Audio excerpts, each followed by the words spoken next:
ama! Ba, izango gari girurak, ja. Las tres mellizas. Sara Dadilla platora! Olat Salvador, txalobero bat!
Kaixo, gaur egin behar dugu entsalada bat, Proventzan egiten den entsalada bat, eta horretarako probestu behar dugu beste egun batean egin genituen bokeroi batzuk, antzoa marinatu batzuk, egin genituen entsaladilla bat egiteko beste egun batean, eta hortze sobratu zaizkigu eta probestuko ditugu. Hasiko gara alkatxozekin. Venga, lehenengo kontua. Moztu behar zaioren parte txiki bat, eta hau egiten dena da, zuritu,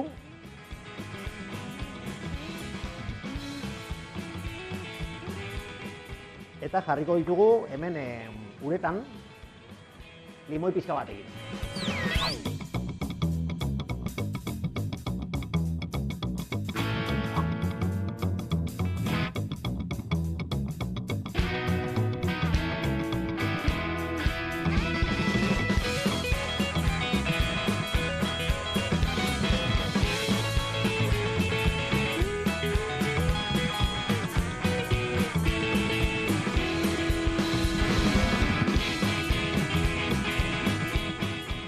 Eta horriak kentzen dugu ja punta. Eta kasu honetan moztuko dugu lautan, bale?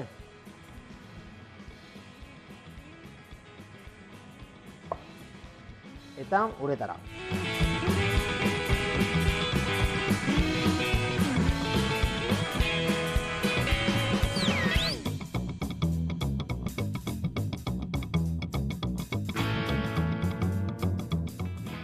Bueno, ja garbitu ditugu ja alkatxofak eta egosiko ditugu orain. Horretarako badugu ura irakiten eta gatza botako diogu bai ur horri eta bai bol honi. Eta egosiko ditugu hor alkatxofak, biguinak egon arte, 3-4 minutu. Eta gero pasatuko dugu, oztuko ditugu, bale? Venga.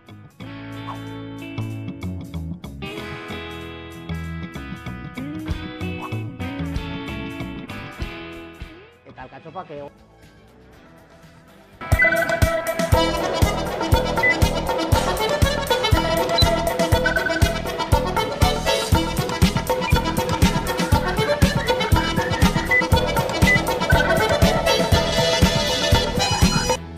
Gaur 8 Euskal Herriko kaleek bestelako itxura hartuko dute. Datorren ostegunerako greba feminista orokorrera deitu du mugimendu feministak. Martxoaren 8an egin zuen deialdia, zain sistema publiko komunitarioa exigitzeko planto egiteko deia egin zuen. Gizarte guztia dago deituta grebara, greba orokorra baita. Hala ere, mugimendu feministak argi utzi du zain sistema publiko komunitarioaren aldarria ez dela orain hasi eta ez dela grebarekin bukatuko. Asko dira grebara atxikitu direnak eta gaurkoan agerraldia egin dute Bilbon eta Iruñean horren berri emateko. 1500 enpresa batzorde baino gehiagok bat egin dute azaroaren 30erako deitutako greba feminista orokorrarekin. Era berean Euskal Herriko mugimendu feministak iragarri du greba egunean ekintza eta mobilizazio ugari egingo direla 100 udalerri baino gehiagotan. Baita manifestazio masiboak ere 4 hiriburuetan arratsaldean. Gogoratu dute azaroaren 30erako deitutako greba feminista orokorra dela, emakumeak zein gizonak deituta daudela. Deialdira, zaintza krisiak pertsona guztiei eragiten baitie eta guztiok behar baitugu duintasunez zaindu eta zainduak izan bizitzan. Zehar, Euskal Gehiengo sindikalak, hau da, ELA, LAB, Steilas, ESK, N, Etzalde eta CGTek Euskal Herriko mugimendu feministaren lidergoarekin greba feminista orokorrera deitu dute azaroaren 30erako.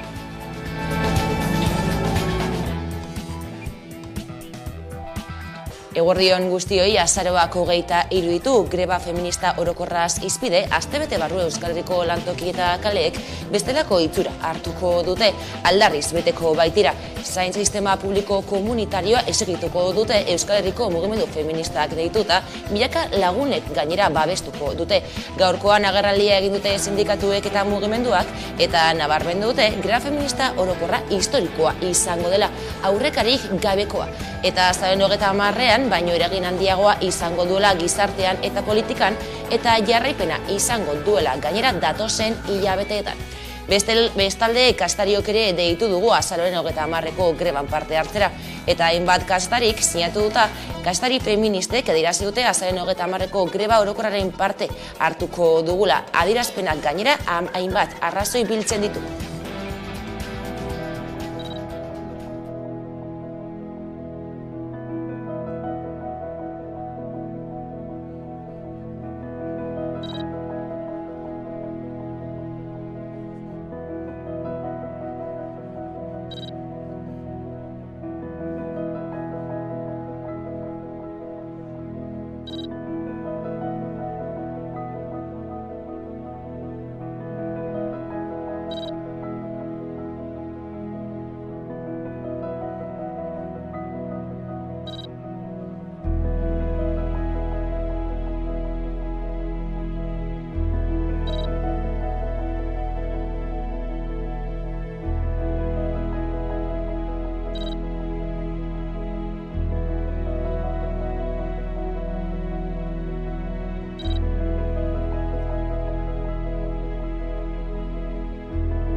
Eta LAB sindikatuak mobilizazio bana egin zuen atzokoan Bilbon eta Iruñan, patronala zaintzaren negozioarekin aberazten dela eta horrenbestez indarkeria ekonomikoa sustatu eta erreproduzitzen duela salatzeko.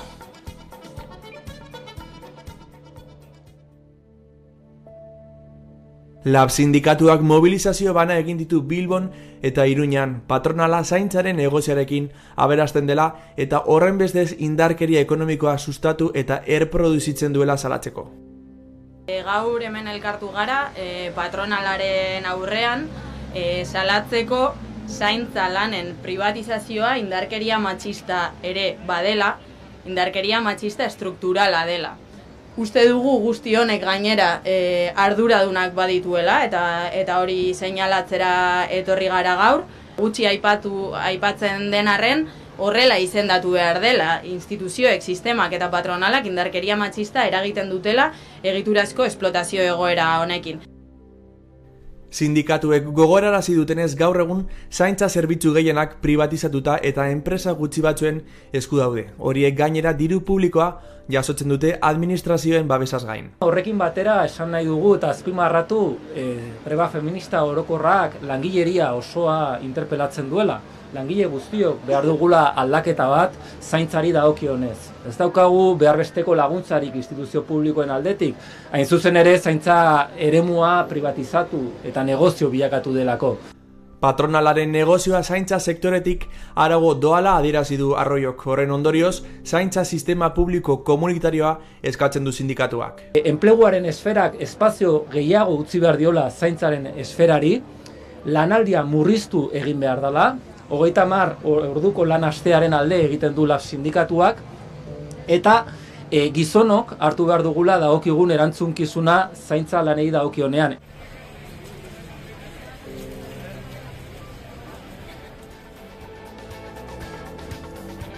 Eta Euskal Herriko neska gazteek ere kaleak hartzeko deia egin dute. Prekarizazioarako joera orokorra da zaintza sektore osoan, eta horren aurka egiteko ezinbestekoa da lan baldintza duinen aldeko borroka. Garbitzaileen, erresidentzietako langileen eta etxeko langileen borrokak dauzkagu eredu, eta guk bide horretan jarraituko dugu. Askotan, baina zaintza lanak ez ditu merkatuak arautzen. Sistema cis-heteropatriarkalean zaintza emakumeen lana da, emakumeen egin beharra. Horregatik egiten dugu emakumeak ordaindu gabeko lanaren zatirik handiena.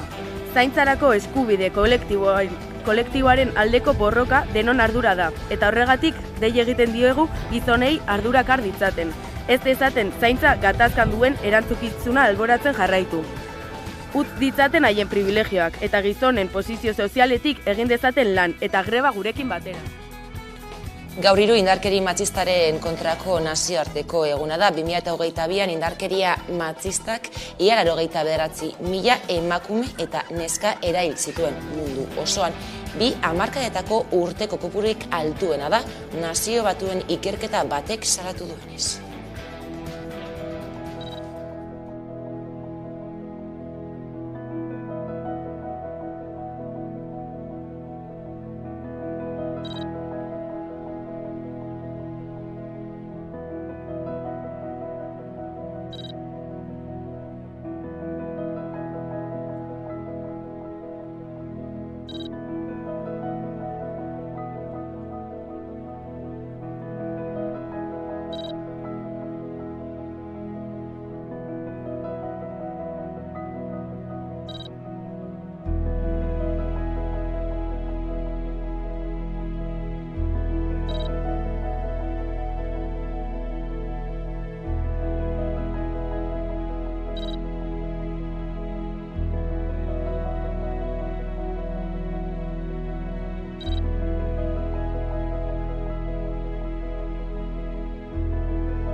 Hala, indarkeria matxista ororen aurka mobilizatzera deitu du mugimendu feministak.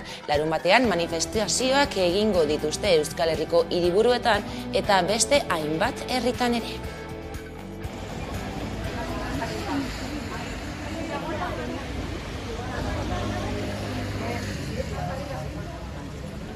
Azaroaren 25ean indarkeria matxistaren nazioarteko egunean Euskal Herriko hiriburu eta herrietan egingo dituzten mobilizazioak iragarri dituzte gaur Bilbon Euskal Herriko mugimendu feministako kideek. Euskal Herrian 4 emakume eta haur bat erailak izan dira. Aski da, nazkatuta eta oso haserre gaude. Barrenak zutan ditugu. Amaia Zubietak indarkeria matxistaren aurpegi ugariak salatu ditu. Indarkeria sistema kapitalista, heteropatriarkal eta arrazista batek sostengatzen duen egitura tresna bat dela esanez. Aurrean, guk beste behin ere, eta aspertuta gaude hau behin eta berriro errepikatu behar izateaz, erakundei dagokien ardura hartzeko exigitzen diegu. Gai honek lehen lerroan egon behar du agenda politiketan. Instituzioak behin eta berriro argazki politak egiten dutela, bere ganatzen dituztela gure aldarria, hitz politak jarri, baina baliabiderik gabeko neurriak hartzen dituztela.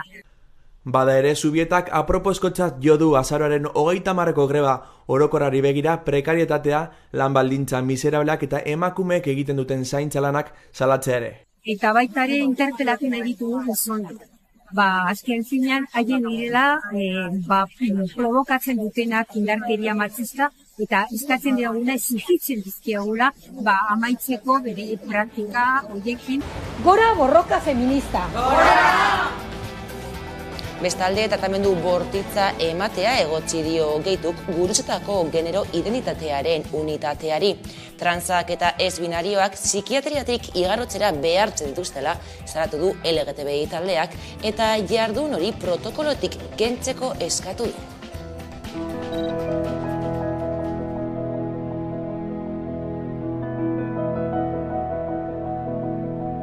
El documento de la atención sanitaria, la transexualidad en Osakidetza es uno de ellos que está en revisión.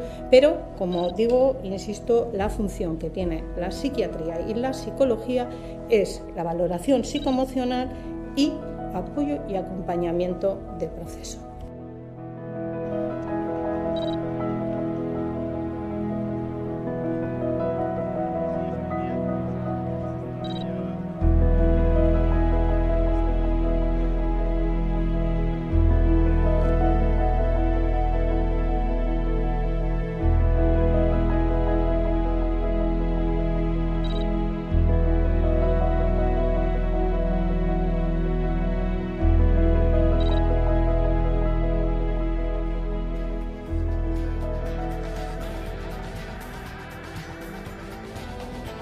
Eta Osakidetzako espezialista baten itxaron zerrenda, 39.014tik 79.512 igo da urte betean.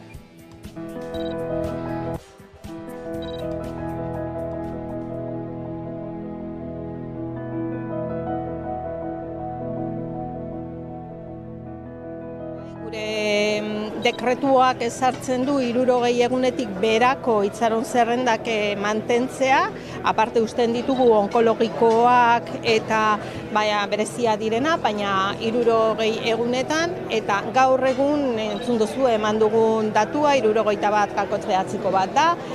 Bide honean goaz, baina badakigu baita ere gauzak oporrak datozenean eta horrelakoetan apur bat okertu egiten direla, egun horietan profesionalek ere beraien atsedenaldi hartu behar dutelako.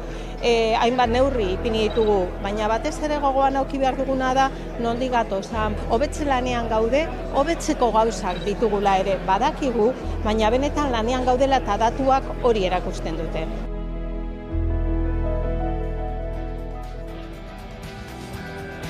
Bestelakoan, Manteoko BBC-ren partzelako lurrak aztertzeko eskatu du EH Bilduk, kutsatuta dauden argitzeko.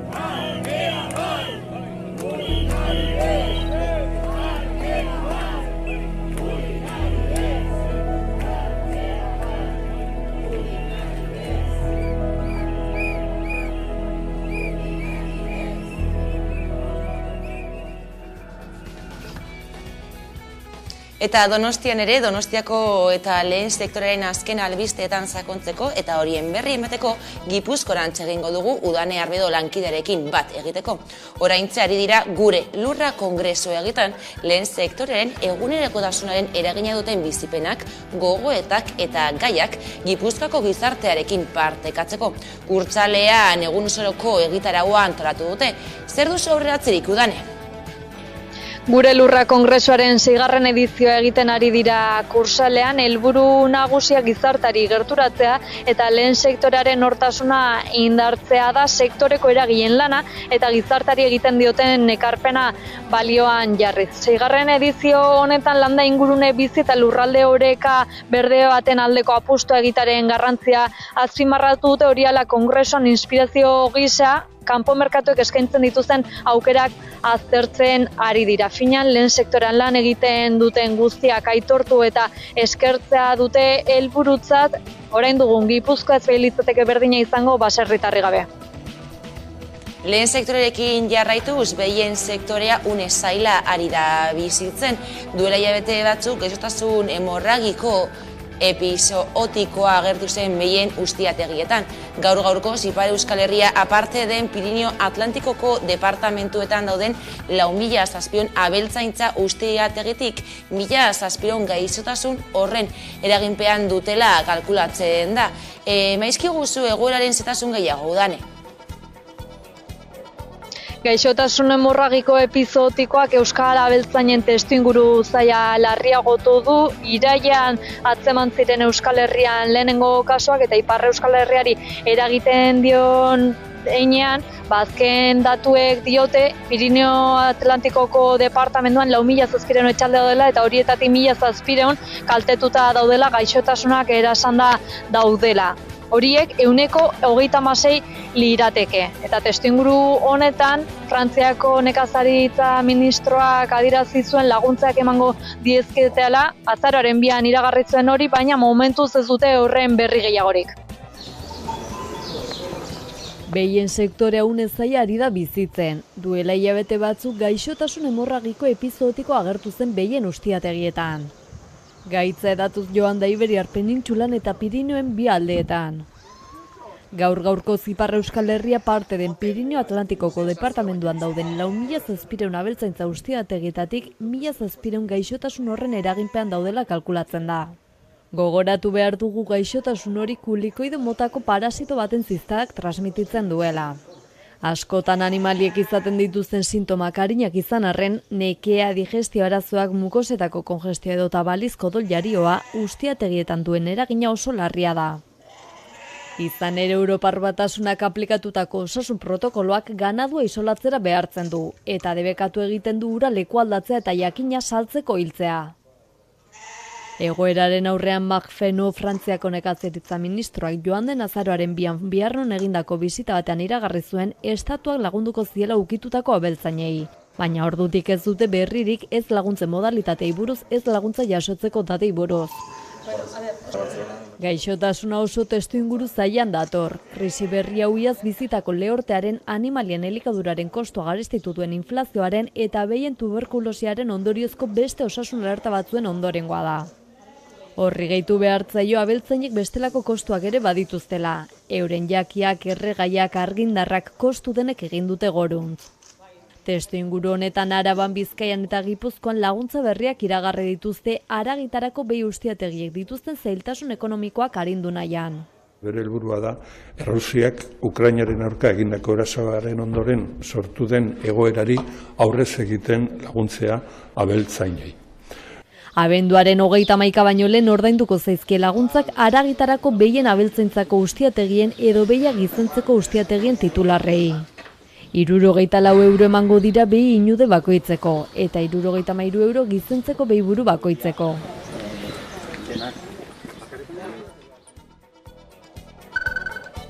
Gai salatuz, datorren astean, abenduaren 3an, Euskaren nazioarteko eguna ospatuko da. Eta Donostian zaudela udanea, aurtengo Euskaren nazioarteko egunean, teknologiak eta euskarak hartuko dute protagonismo nagusia Gipuzkoako hirian. Zein da udalaren helburua?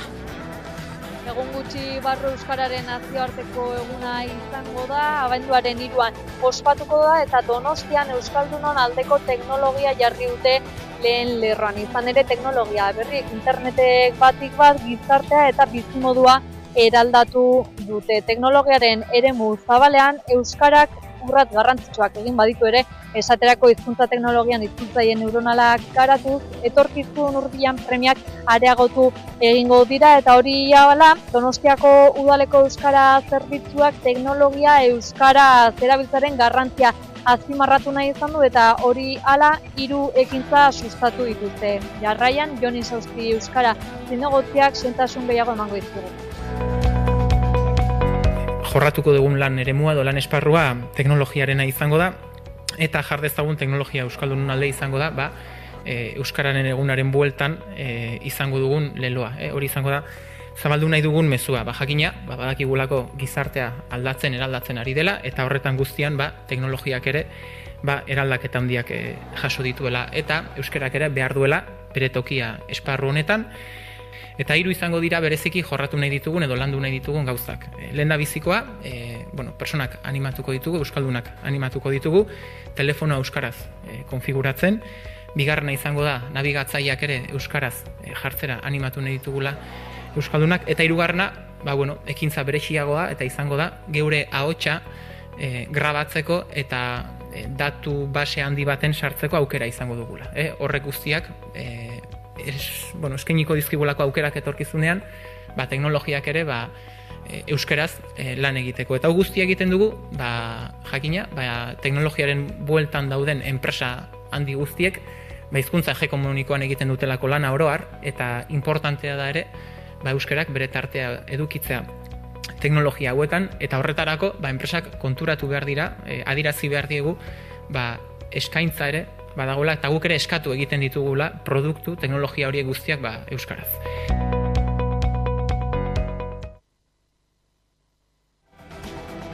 Eta Donostiatik Durangora fantasia da lelopean abenduaren 6tik 10 ospatuko da Durangoko azoka. Azoka plural eta gaztea izango da. 950 nobedade hartuko ditu Durangoko azokaren 58. aldiak. 257 erakusmai izango ditu landako gunek eta 275 ekitaldi baino gehiago antolatuko dituzte.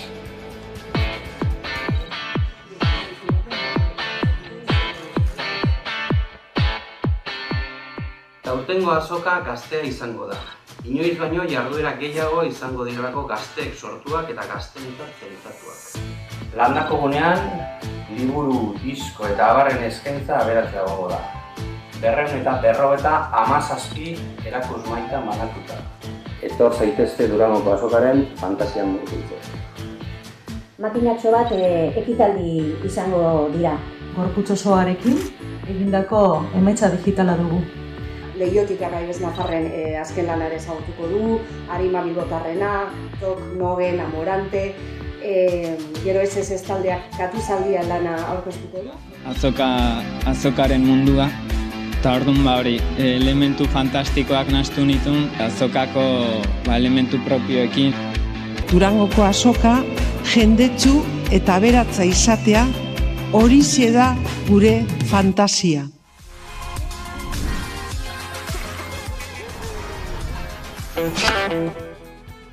Eta politika kontuetan, Nafarroako gobernu berriak egun bete ditu eta Maria Otzibite presidenteak balorazio orokorra egin du. Besteak beste, gobernu feminista defendatu du eta datozen 200 egunetarako asmoak adierazi ditu.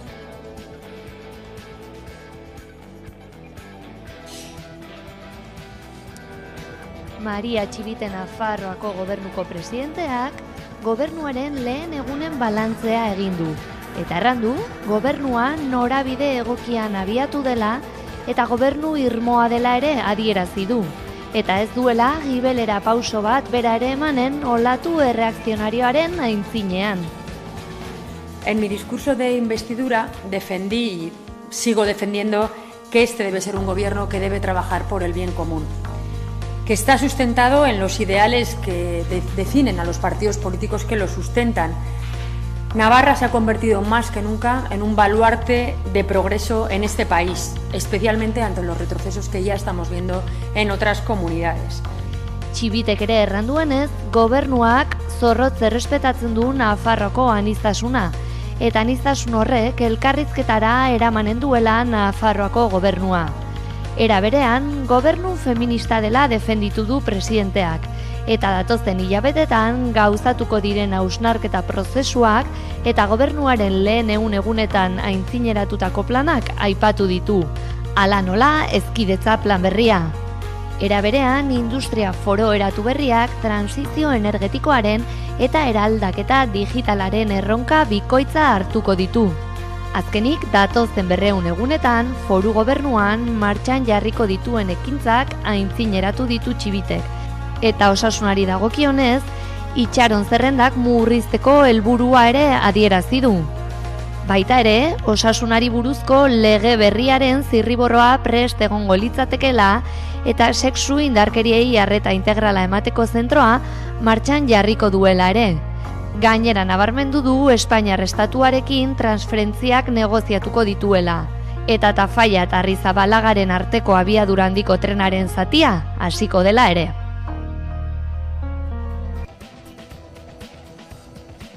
Eta Eusko Legebiltzarrerako bozei begira Subar mugimendua aurkeztu dute, ohar bidez azaldu dute subjektu politiko propio bat eraikitzeko motorra izan nahi dutela.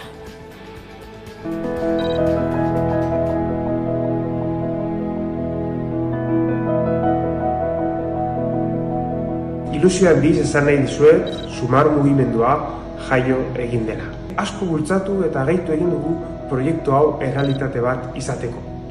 Eta guk nahi dugu Sumar mugimendua, gure proiektua eta zuen proiektua, espero, izatea erakunde eta pertsonak batzen dituen proiektua. Euskara, geure hizkuntza abestea tresna guztiekin.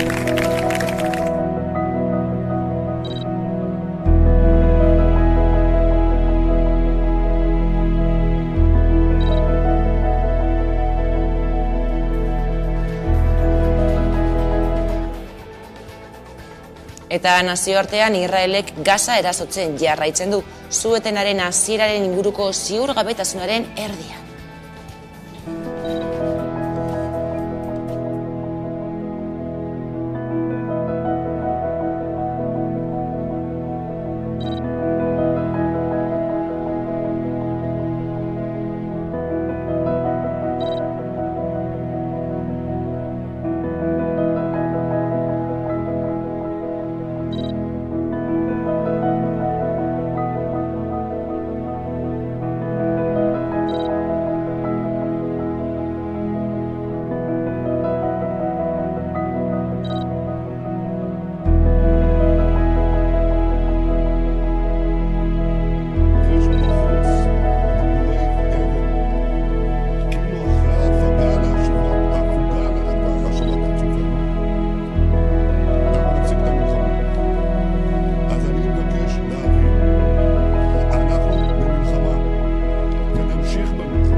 Eta orain tarte bat eta jarraian itzuliko gara eguneko elkarrizketa nagusiarekin. Gaurkoan gurekin izango ditugu Izaskun Soto Itikateko kidea eta Iker Agirre Oñerriko kidea. Orain arte, laster gara buelta. Kaixo, egunon ikusentzulego maitea, eskerrik asko etortzeagatik berriz ere ez ozoak beleari bosgarren kapitulora, hau da nire imitazinua de lokutora, zen modu zaiten dut. Kaixo, nik ezakat imitaziorik, niko laitz egiten dut altuan eta gaur agian lasaiago ez dut uste. Dan Elizius eta Laura Regara, eta kapitulo honetan sartu baino lehenago kontatu nahi dizut intimitatean izugarraizko beldurra ematen didan gauza bat, nahi dezu jakin? Bai, esan. Kristoneko beldurra ematen gauza bat eta gauza hau deitzen da inflazinua. Ez nire sabelaren inflazinua, ardau frisantearen ondorioz, baizik eta presioena, gaur goizian egonaz Donostian tabakaldea tabernan, ze goxua, ze politxa, ze txukuna, ze inguru polita ere bai. Ze hostia emondoztieten ordaintzerakoan, zuak, itzu zenbat kobra hostia, kafetxo bat, eta brownie bat? Nik uste Donosti izan da 10 euro.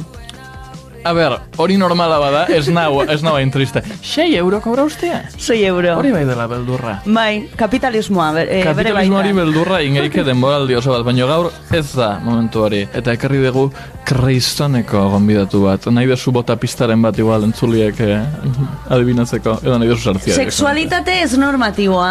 Ai, ama! Ba, izango gari girurak, ja. Las tres mellizas. Sarda dia platora! Olat Salvador, txalobero bat!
astearteak pasata iritsi da eguneko elkarrizketa nagusiari heltzeko unea, eta horretarako gaurkoan gurekin ditugu Izaskun Soto, Iritikateko kidea, eta Iker Agirre Oinerriko kidea, kaixo bioi eta ongi etorri.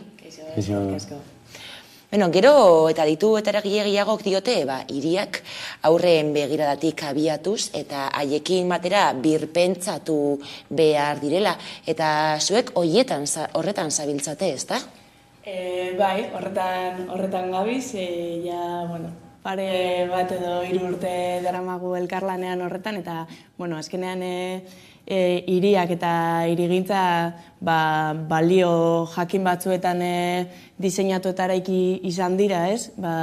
Oso konkretuak, esaten da, igual kotzetik, gizonetik pentsatuak izan direla, eta guk defendatzen duguna edo bultzatu nahi daguna da, beste balio batzuetatik, beste begira batzuetatik ere eraiki behar direla, ez? Eta batzutan, hirigintza oso teknikoa ematen du, oso teknizista edo, eta azkenean danok bizi dugu hirigintza, ez? Danok bizi gara herrietan, hirietan, eta azkenean gure bizipenatatik ere badugu zer esana, ez? Bai, eta horretan, begira da, orain arte agian hirigintza begira konkretu batetik eraiki da, eta gaur egun begira zabaltzeko pedagogia lan eta praktika iten gabitz, eta guk bereziki Oinarritik ikusten dugu, begira da horretan aurrek, bere horretan leku bat eduki behar dutela, batez ere, beraien txikitasunetik perpentsatutako herriek, eta hiriek, eta auzoek, nolabait beste batzuk ere barnebiltzen ditulako, eta ez gaur egun arte pentsatu den begirada horretatik, ez, horrek. Eta herri ezitzailagoak lortzeko bidean urratsak ematen ari zarete aipatu duzuen bezala, izan ere defendatzen duzu, ezta, funtsezkoa badela, herrien antolamendua, zaintza lanak, lan produktiboen aurretik jarri eta pertsonen bizitzak egun erdigunean jarriko dituen ikuspuntu batetik planteatzea. Bai, hori da, apurrate lehen aipatu dudana, orain arte agian hiriak oso bizitza produktibotik diseinatu izan dira, eta nolabait bizitza erdigunean jartzeko edo lan erreproduktibo horiek ere kalera ateratzeko horretan lanean, ez? Eta apurrat, igual, orain arte bazterretan egon diren horiek nolabait erdigunera eramateko edo horiei ere ahotsa eta lekua egiteko.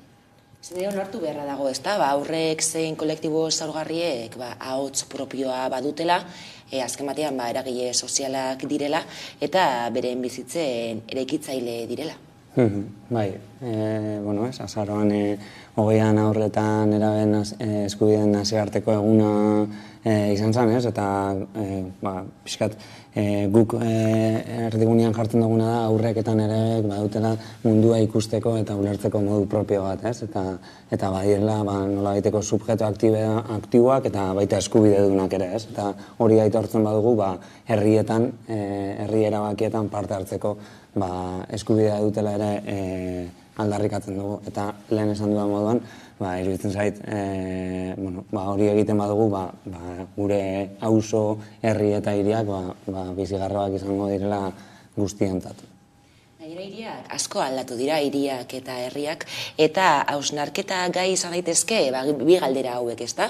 Adibidez, non jolasten zenuen zu txikia zinenean, eta egun non jolasten duten aurrek. Bai, horre esan behar dela, ez, jendartea bera asko aldatu dela, ez, gaur egun ditugun erronkak asko konplexuagoak dira duela urte batzutakoak baino, azken finean erronka horiei erantzuterako orduan esparru desberdinetatik edo direkzio desberdinetatik esku hartzeak egin behar duela uste dugu, eta hori, ez, eta ikusten dugu, adibidez, jolasteko ez bakarrik espazioak, baizik eta denborak ere, gaur egun daukagun bizimoduak eta ikusita horrek dituzten agendak, nolabait, denbora gutxi dutela jolasteko, eta aldi berean jendartean jolasarekiko dagoen, ez dakit, daukan kutsua edo,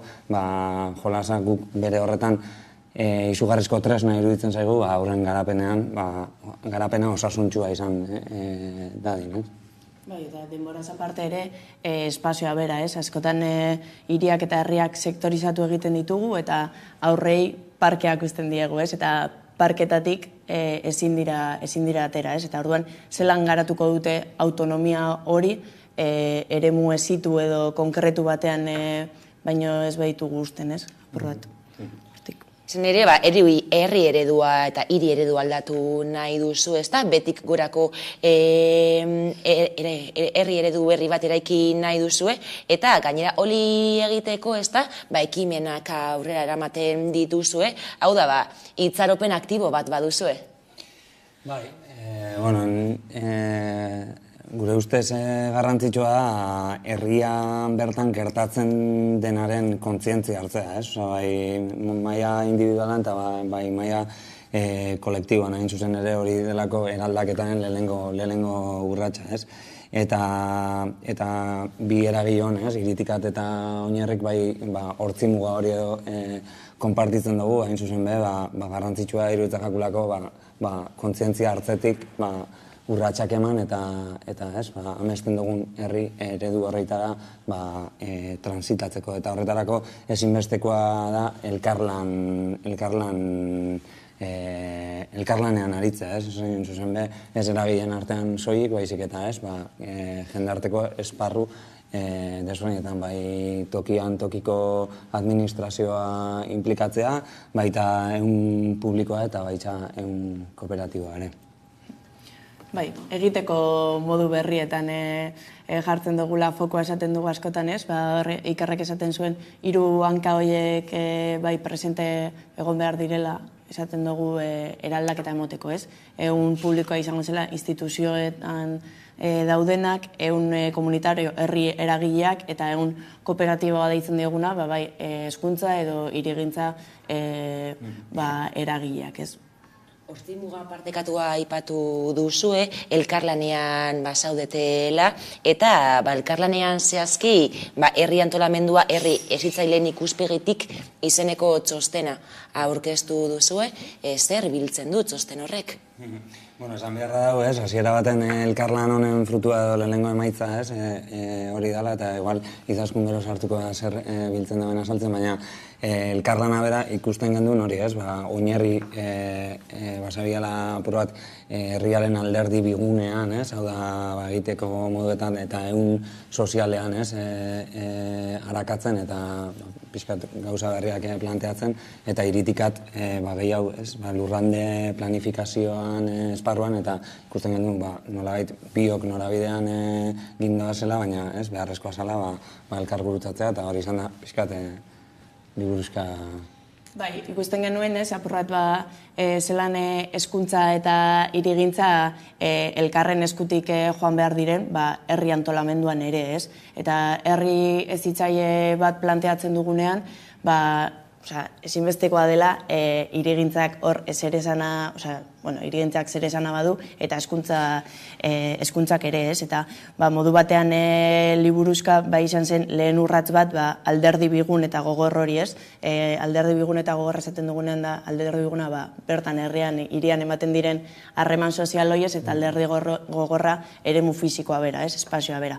Orduan, begirada hori elkarrekin jorratu behar genuela uste genuen, eta hori izan zen gura postua, Eta 7 oinarri duen hezkuntza eta aizia eredu bat proposatzen duzu, ezta? Zeintzuk dira 7 oinarri horiek? 7 definitzen ditugu edo, liburuzkan 7 definitzen genituen, gehien bat egiteko moduetan daue komunean daukaguna, hor erreta jartzea, parte hartzaile izatea, jasangarria izatea, feminismoa, publiko komunitario kooperatiboa, gobernantza eradu partekatu hori emotea eta gradualtasun batez lortzea, ez? Bai badakigulako egun batetik bestera ez ditugula lortuko herri hezitzaileak, baina bai poliki-poliki hori aktibatzen joan behar garela, ez? Eta gero, igual hori da egiteko moduetan, zabarritzen dena, eta gero guk bai ikusten dugu, aipatu duten hortzimuga edo, pixkat herri hezitzaia, herriak berak modu kontziente ala inkontziente baten ezi egiten dago, kontua da guk ze baloretan estea nahi dugun, guk esaten dugunean, esaten dute, un sozial horrek ze baloretan estea nahi dugun, eta guk bai proposatzen ditugu hori, pixkat haurtzaroa eta nerabezaren kultura oinarri eukiko dauen herriak eraikitzea, baita beraien ahotsa kontutan eukiko dauena, pixkat ertzetan, gaur egun ikusten ditugu bai, hiriak gero eta asfaltozkoak nahiz eta agian gaur egun badabien, eraldatzen hori bai, gure ondare kulturala zainduko dagoen herria, euskalduna izango dena, feminista, gure herri eta hirietan dagoen aniztasuna kontutan eukiko dagoena, pixkat horrek izango zen, eta hortzimuga horretan edo kokatzen ditugun baloriak eta horra urratsak emateko holako praktikak martxan jartzen gaitz. Aurreen ahotsa aintzat hartzea aipatu duzu, Iker, eta herri hezitzaileagoak bihurtzeko aurrekin parte hartzea sustatu nahi duzue. Uste duzu ezinbestekoa badela hori, baina nola egin daiteke hori? Horre aipatu behar da hori, ez? Aurreen 28an jardunaldi bat eduki genuen oinatin, eta hor, gaur egun bagabitzez horren parte hartzea sustatzen, baina esan barra dago, horren parte hartze, sustatzen den horren parte hartze hori, helduan oso begiradatik eraikitako parte hartze bat dala, batez ere, igual botere edo zapalkuntza sistemez hitz egiten ari gara, eta helduzentrismoa bera ere bada, zapalkuntza sistema bat, nahiz eta egunerokotasunean hortaz ez jabetu, ez? Eta nolabait, tonutxik esaten duen moduan, esan daiteke, aurrak entzuteko eta aurrek zer nahi duten jakitzeko ez dela soilik hitza erabilri behar, jolas ere badela, eta badaudela beste egiteko modu batzuk, baina jeitsi egin behar garela aurren neurrira. Eta hor jeisten garenean desboteretu egiten garela eta beraiekin parez pare jartzen garela, eta hor ematen dela benetan igual aurren parte hartza edo aurren iritzia jasotzeko praktika edo. Abia puntu bada, hausnarketan gaz, berrikusten gabitzen egiteko modu bada, eta nik uste dut bide luzea dugula aurretik, eta gure txikitasunetik, baina helmuga ondo finkatuta edo. Eta aipatu duzu, ez? Baina badago herriren batean edo proiektu hau aurrera eraman duzue, pizkanaka baldin bada ere? Orain herri arteko foro batzuk martxan jarri ditugu aurten, eta hor bai gure helburua badela liburuzka horretan agian oso teorizatua zena, porrate praktikara eroatea, ez? Eta horretarako herri hezitzaileen sarearen parte diren herriekin lanean gaude, bai bertako politiko, teknikari eta baita herri eragileekin, eta gure asmoa bada apur bat hori lurrera eramatea eta proiektu konkretu batzuk martxan jartzea, ez? Eta, horretan poliki-poliki hori lortzeko asmotan gaude, ez? Eta bai herri arteko foroiek bai direla aukera polit bat, gai honetan dituzten herri desberdinek dituzten erronkak ezagutzeko balio dutelako, oztopoak identifikatzeko eta ikaspenak partekatzeko, ez? Eta, ez dakite eman aldugun adibideren konkreturen bat, baina hor badauz... Esan daiteke hori, lehen aipatu dugu jolas parkeak direla, jolaserako gaur egun aurrek dituzten espazioak edo, eta nolabait herri hezitzaien sarean badago, jolas parkeak eraldatzeko lehenengo urrats bat ere bada, aurrak nola entzun, aurrak zer nahi duten, zer behar duten mai gaineratzeko, baina egia da, bide baten hasieran gaudela eta jolas parketatik agian herrira ere urratsa eman behar dela eta herri batzuetan badabiltzala horretan. Izan ere, herri hezitzailearen filosofiaren oinarria hezkuntzaren ardura konpartituarena bada, ezta? Herritarrak eragile hezitzaile eta aldi berean hezigarri izatea. Zer esan nahi du horrek?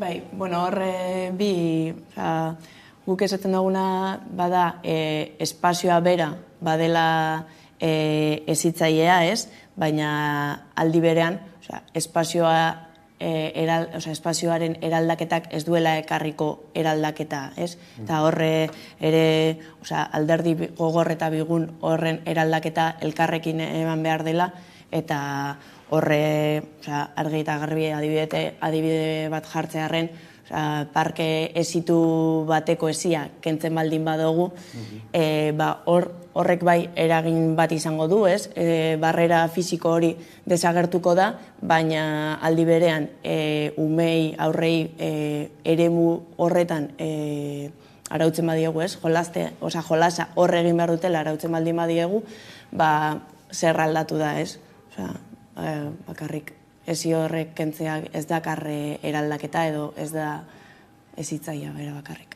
Eta gero, igual, herri hezitzailean kontzeptura joan da edo, esan daiteke, gaur egungo ulermena, hezkuntzaren ardura soilik eskola eta familiarengan dagoela ulertzen dela, eta ikuspegia zabaltzeko beharra ikusten dugu oinarritik, batez ere, ikusten dugulako familiak beraien ahalegin egiten dutela, baina baditu dela bere mugak eta eskolak ere, eta ikusten dugu badagoela beste espazio bat, herria bera badela, eta herriak berak herriaren alderdi bigun eta gogorrarekin dugun interakzio horrek ere, gu hezi egiten gaituela, eta gu esaten diodanen, gu hezkuntza ez delako soilik 0 eta 18 urte bitartean ematen den prozesua ez, baizik eta jaiotzen garenetik hiltzen garen arte ematen den prozesua eta testu ingururarekin daukagun harremanak garatzeko ematen digun zera da. Eta Nora Salbotxi aurrekoan entzun nion, eta oso metafora polita iruditu zitzaidan, baina berak aipatzen du, gaur egun hezkuntzaren ardatza familia eta eskolan kokatzen dela, eta herri hezitzaileen filosofia nolagai dela ardatz hori mugitu eta herrian kokatzeko filosofia eta praktika. Lehen aipatu duzu, liburuzkan jasotakoa praktikara eramateko herri arteko foroak antolatu dituzuela, baina zein da jasotako harrera, zer diote erakundeek foroak antolatu dituzue, orduan badago interes bat, ezta? Badago herri batzuek badute interesa, herri hezitzaileko sarearen parte badira herri batzuk, nahiko Euskal Herri mailan interesa dutenak, eta esatea hori bide bat dela, sarearen parte diren herri guztiak gaur egun ez direla hezitzaileak, baina horretan interesa dutela, askotan ere igual entzuten dugulako ez dakit zer aurren hiria sigilua dauka, eta horrek haserratzen gaitu, zer esan nahi du sigilu hori eukitzeak, benetan aurrentzako edo aurren begirada horretatik pentsatuta daude edo, eta hor bai erakundetan edo instituzioetan lortu nahi duguna edo, bai konturatu ginen, elkarlanean hasi ginenean oso mugatuta zegoela aurren parte hartze hori parketara edo, eta askotan hori beti etortzen zela hezkuntza eta gazteria edo parte hartze zailetik, eta, karo, guk esaten genuen, eta non dago hirigintza? hirigintza honen parte izan behar du, azkenean hirigintzak da gure hiriak planifikatzen eta gogortzen dituena, eta ezinbestean instituzioetan edo erakunde publikoetan departamentuen arteko elkarlana eman behar da honetan ere, ez? Itzasek esaten dagoenan aritik bai, askotan plantatzen da elkarlana eta saien arteko elkarlana eta egun sozialean dauden eragileen arteko elkarlana, baina honek udalei ere egiteko moduetan aldaketa bat ekartzen dago, ez? Ez da balio modu departamental baten funtzionatzea udalak, baizik eta agian saien arteko mailak sortu behar dira eta gaur egun arte egon diren egiteko moduak errebisatu egin behar dira, filosofia honetan ere bai kanpora eta bai barrura begira urratsak emateko. Herri hezitzaileagoak lortzeko bidean urratsak zaudete pizkanaka ematen, baina nola irudikatzen duzuen etorkizuna? Badakit zaila dela, Hezitzaileagoa, supongo. Bai, nik hor bai, ez dakite zelan irudikatzen dudan etorkizuna, baina bai hor buruan daukadana da, askotan hiria dugula eredu bezala, hirian gertatzen direlako gauza gehiago eta askotan hitz egiten dugu aurren hiria, hiri ereduaz, baina ere azken aldian asko entzun da 15 minutuko hiri horiek, baina zenbat hiri ditugu Euskal Herrian, eta gure herriak ez aldira ja 15 minutuko herriak, eta hala ere aurrak bakarrik ezin dira urrundu ez da 5 minutu, orduan, uste dut herrian eta auzo eskalan eskala horretara, aurre eskalara, eta baita ere herri eta auzo eskalara jaitsi behar garela, eta igual hortik estrapolatu gero hirira, ez? Bai, eta nik esango nauke bai, etorkizuna elkarrekin irudikatzen dutela, eta baita begirada eta ahots desberdinak batuko dituzten eta biziko dituzten herri eta hiriak irudikatzen dituzela, edo hori nahi dutela bintzat. Holan izatea, eskerrik asko gaur gure izateagatik Iker Agirre eta Izaskun Soto, eta hurrengoan arte. Eskerrik asko, zi. Esker zuei. Eta orain tarte bat eta jarraian itzuleko gara solasaldiarekin, orain arte. Kaixo, egunon ikusentzulego maitea, eskerrik asko etortzeagatik berriz ere zozoak beleari 5. kapitulora, hau da nire imitazioa de lokutora, zen modu zaten. Kaixo, nik ezakat imitaziorik, Nikola hitz egiten dut altuan eta gaur agian lasaiago ez dut uste. Danelizius eta Laura Arre gara, eta kapitulo honetan sartu baino lehenago kontatu nahi dizut intimitatean izugarraizko beldurra ematen didan gauza bat, nahi dezu jakin? Bai, esan. Kristoneko beldurra ematen didan gauza bat eta gauza hau deitzen da inflazioa. Ez nire sabelaren inflazioa ardau frisantearen ondorioz, baizik eta presioena gaur goizian egonaz Donostian Tabakaldea tabernan, ze goxua, ze politxa, ze txukuna, ze inguru polita ere bai. Ze hostia emondoztieten ordaintzerakoan, zuak, itzo zenbat kobra hostia, kafetxo bat, eta brauni bat. Nik uste Donosti izan da 10 euro.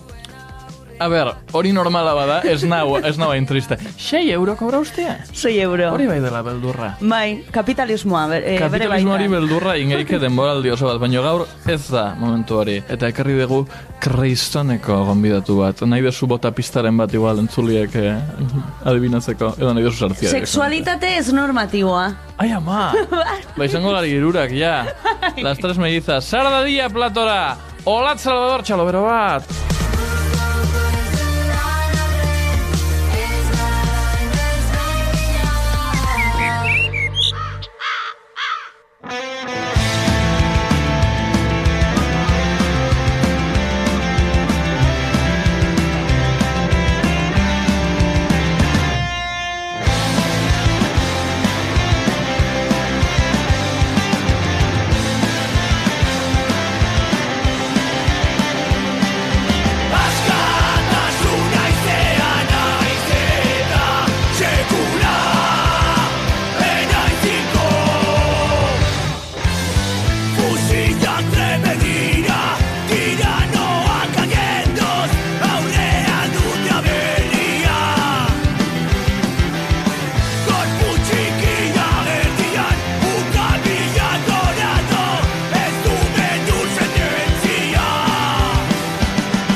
Ordubatak pasata iritsi da sosaldiari ekiteko unea, eta horretarako gaurkoan gurekin ditugu Alaitz Argandoña eta Marisa Barrena, kaixo bioi eta ongi etorri. Egunon.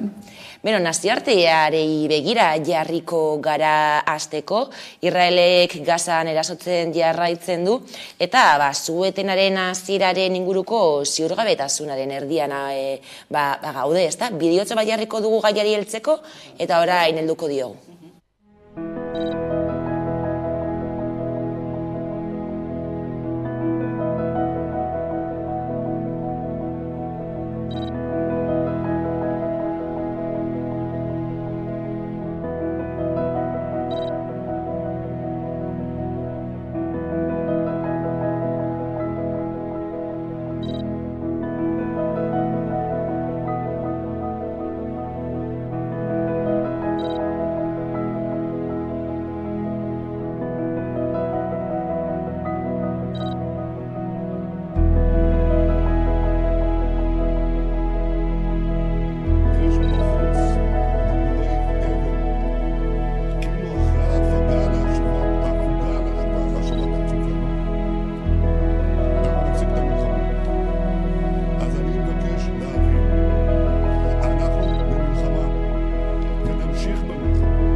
Irakurri dugu, ezta, bihar arte atzeratu duela Israelek su-etena, gaur goizerako zegoela aurre ikusita, eta horrek berriz ere ziurgabetasun egoera batera eramaten gaitu, nola eraparatzen diozu egoerari?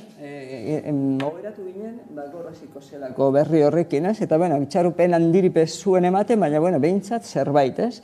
Baina ez natu gara atzerapenarekin, ez? Atzerapenaren berriarekin, orduan esaten duzu, baina zertan ari gara, azken baten, Netanyahuk erabegitzen du noiz, zer eta nola, ez? Eta, dena dela, dinato geratu ginela berri horrekin eta itxaropen txiki batekin, ez? Uste dut, berandu heltzen dela neurria, dena purdu dagoen neurria, eta neurri oso txikia, oso laburra dela, ez da? Esaten dutenez, 150 preso askatuko dituzte, ez da? 150 palestinar, baina milaka daude, 10.000 gora zeuden ez dakit noiz, ez? Eta gero, 4 egunetarako izango dela, horrek 4 egunetan bai, eta gero zer. Berak argi esan zuen atzo, gerrak jarraitu egingo duela, ez dela, orain egongo da hori, su-etena, baina gerrak jarraitu egingo duela, su-etenaren iragarpenarekin batera esan zuen, orduan, eta horrek zer pentsa ematen du, ez da? Bai, azken finean da, zuk esaten duzuna, ez da, su-etena epe luzerakoa, negoziazioak egiteko, edo ikusten dutelako borondate politiko bat dagoela atzean eta nahi dutela su-etena, akordio batera heltzeko, edo behintzat epe luzerako akordioen bila joango direlako, baizik eta izango dela gauza oso laburra. Gainera, ematen du unilaterala dela, zeholako atzerapen bat Israelen parteetik bideratuta dagoela, eta gero, komentatzen duguna, zenbat trukaketa egongo dela, baina hori 150 presoen artean dauz adin txikikoak. Pertsona horiek ezin ziren egon behar gartzelan preso, orduan nik ez dut ikusten hori parekatuta dagoela, eta gainera nik uste dut da onartzea, daukatela eskubidea, adin txikiko jendea gartzelan egoteko, ez? Horiek askatuko balituzte ere, dinote 150 askatuta, eta ez du inozu mesela adin txikiko asko gehiago daude antza, ez? 10.000 horietan ez dakit, baina adin txikiko pila daude, orduan, eta adin txikikoak oraindik eratuko lirateke asko eta asko barruan. Eta hori betetzen bada behintzat, ez? Baina niretzat kezkagarriena hori da, ez esatea, su-etena 4 eguneko su-etena izango da, esan dugun bezala gaur hastekoa zela, orain bihar hasiko dela diotena, ikusiko dugu, bihar ze berrirekin esnatzen garen, eta gero, baina gerrak jarraitu egingo duela, esan zuen informe berean, ez? Orduan, hori da, niretzat, kezkagarriena, ez da? Eta gero zer, 4 egun horien ondoren zer, jarraituko du berriro, genozidio honekin jarraituko du dena apurtzen dena, ez? 150 preso horiek, behintzat, preso dauden horiek, suerte aukiko dute, agian, baina gero nora joango dira preso horiek askatzen dituztenean, hori da beste bat, ez? Nora, eta egite gauza asko. Zerekin topatuko duten, hori da. Gainera nik uste dute oso txalotua izan dela zuetena komunitate internazionalean, ez?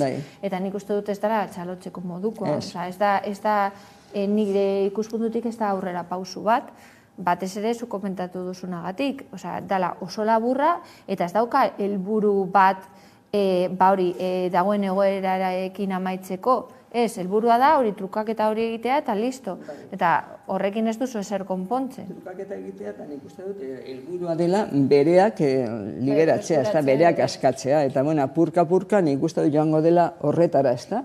Orain 50, orain beste 40, horianik pentsat buruti pasatu zaidana, ez? Ze gerra jarraituko badu, negoziaketa zatik egingo du, bereak askatu arte. Israel bereak askatu arte. Gainera hori da, egia esan da, olako egoera batean, ez dut ikusten aurrera pausu moduan, ez? Dinot, egoera jarraituko duela, berdin, orain arte egon dana, eta ez dago borondaterik akordio batera heltzeko edo negoziaketa bat egiteko, bakarri da trukaketa bat. Trukaketa bat? Bai, nik hola ikusten dut, ez? Eta gero gainera atzo deigarri egin zitzaidan, ez? Informatiboetan eta nola erakusten zituzten, aurkitu dituzten Hamasen izkutalekuak, ez? Ez dakit behar bada, notizia horregon da, eta baina izkutalekuak erakusten, ez? Badirudi hori, azken baten Israelen, ez dakit zer esango dut, medaila badela, ez da? Lortu dugu non eskutatzen diren hauek, ez? Eta detailez erakusten zituzten, ez? Gauza horiek niri bentsa beldur handi ematen diate, pentsatzen dut Israelek ez daukela inolako asmorik, gerra hori eteteko, berak esan du gainera argita garbi, ez? Orduan, eta gero, zer egiten dute, edo zer egiten dugu ingurutako edo beste herrialdeok, ez? Horbe badago pizka bate. Suposatzen da orain, joango dela Estatu Espainoleko presidentea, eta bebai Belgikarena, eta joango dira, eta zertarako joango dira. Hori da, niri gustatuko litzaidakela jakitea, ez? Azken finean, esaten dute, behintzat Sánchezek esan duena, onartu edo aitortu egingo duela Estatu Palestina, hor nik ikusten du kontrasanak daudela, ze hemen Estatu Espainolean katalanak, dinot Euskal Herria, ez dute aitortzen, ez dute onartzen, baina behintzat Estatu Palestina bai, eta hori zer suposatuko duen jakineko nuke, ez? Eta ea zer eskatuko duten, edo joango direla debalde. Apur bat postureo, ze behin presidentea izendatuta, lehenengo mugimendua hau izango da, eta... Nik uste dute ez dakit, uste dute ez diola Jaramon handirik egingo Pedro Sánchez, uste dut, entzungo du behar bada, edo berarekin hartuko du zerbait, baina ez dut uste Jaramon handirik egingo dionik, ez da Hamasek egingo dio bere, ez dakit. Nik burutik pasatu zait, zuk aipatu duzun postureo, ez da? Ni pasatu zait da burutik, Podemosek eta pizka bat hortik eraso diotenez Sánchezi, ni posture horren barruan ikusi dut pizkatxo bat, ez? Garbi dezagun eskua, garbi ditzadan, eta ezakit, hori burutik hori pasatu zitzaidan entzunuenean Sánchez joatekoa zela egia zen. Ez dut uste hortik etekin handirik atarako denik, edo gerra horretan eragin handirik izango duenik Sánchezen bizitak. Balu hobeto, Batez ere, nik kontrasanak ikusten ditu dela.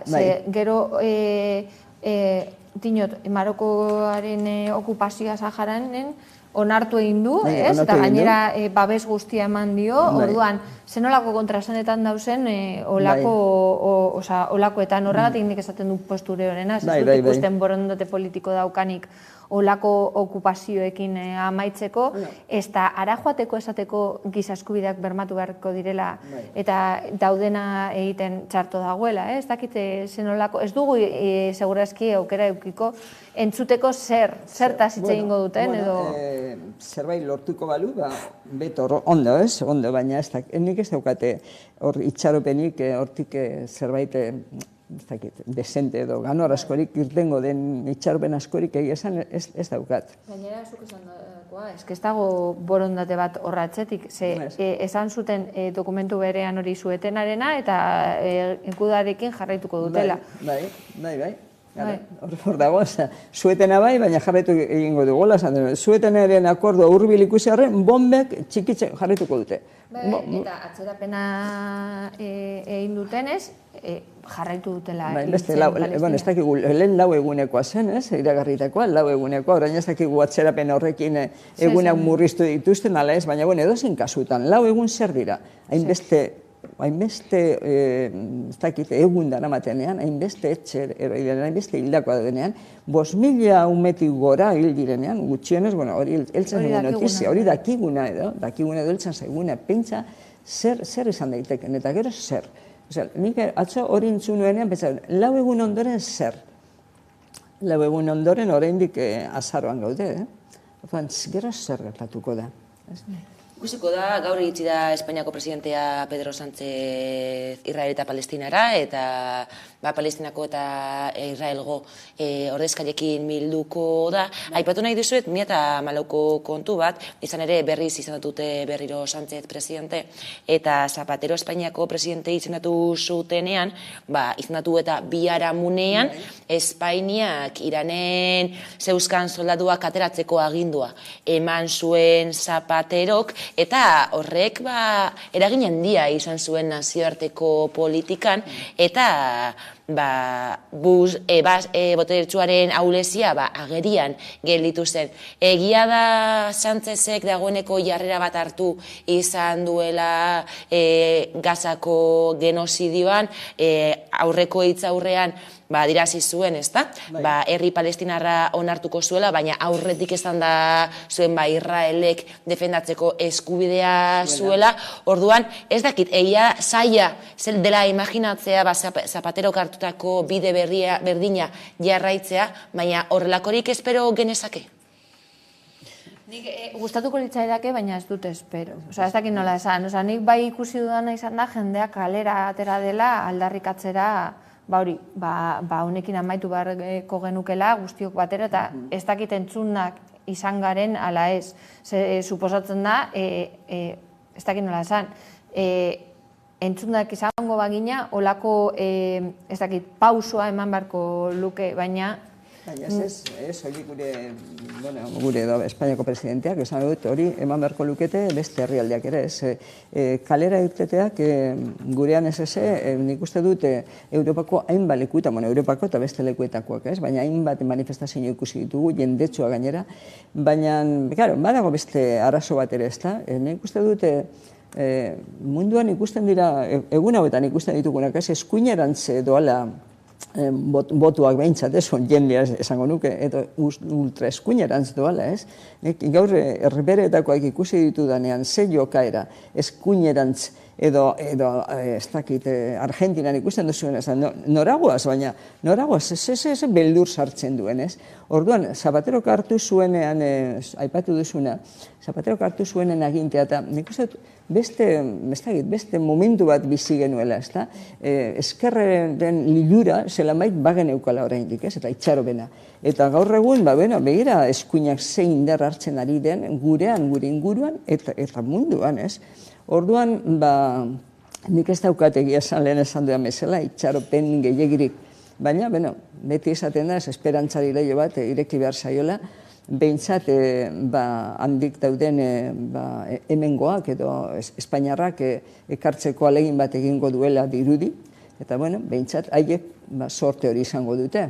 Baina ezke finean da, pentsatzea daudela pertsona lehenengo mailakoa eta bigarren mailakoak, Eta ez dakite horrekin jolastea zer suposatzen duen, Onartzea, ez badira hemengoak, orduan gerta daiteke auskalo zer. Ez dinot, haiek behintzat izango dutela sorte hori, 150 izango duten bezala.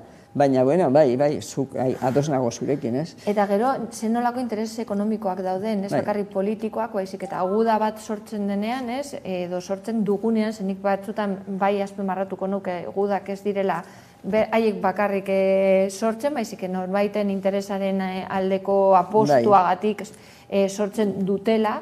Azkenean, gerratan beti daude irabazleak. Beti daude irabazleak esan dut ez bakarrik herri irabazleak. Dirua manejatzen da hor, Hor makinaria, horko zerak, hortik aberatzak diru egiten dute gerretan.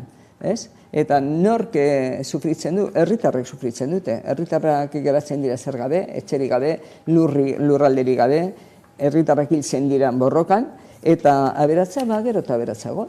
Gainera, gastu militarran, hor ikusten da zenbat diru mugitzen duen, ez?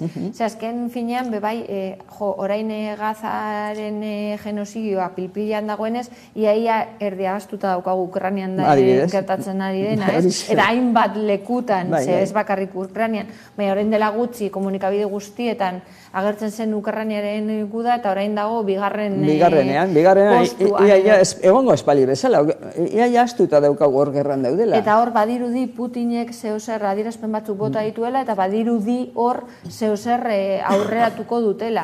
Baina ikusten ari garena da hori, zenolako interesak dauden guden atzean, eta zenolako mugimendu politikoak eta botereak dauzen horren atzean, eta nik uste dut hori onartezina dela. Eta gero, komunikabidek ere horrekin jokatu edo egiten dut, ez da?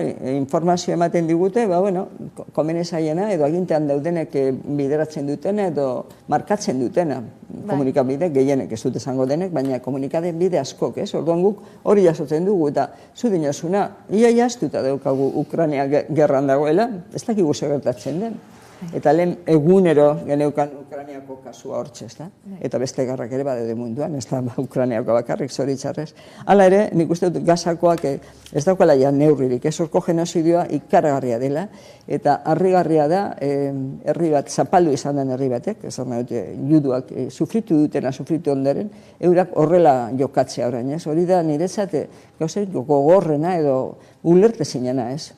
Agenda mediatikoa gatazka batzuek beste batzuek baino gehiago balio dutela edo garrantzi gehiago daukatela argita garbi dago. Hala ere beste gai bati helduko diegu, Dubaiko COP28ko goi bilaren atarian gaude, eta horren atarian Oxfam gobernuz kanpoko erakundeak karga fiskal handiagoa eskatu du enpresa handientzat eta munduko pertsonarik dirudunentzat. Datu batzuk emango dizkizuet oso adierazgarriak direnak, adibidez munduko biztanlearen 1% diruduna 2019ko karbono emisio guztien 16% erantzule izan zela, eta gero bestetik Europar Batasunean 1% dirudunek batez beste txiroen 40% kutsatzen dutena alako 14 kutsatzen dutela.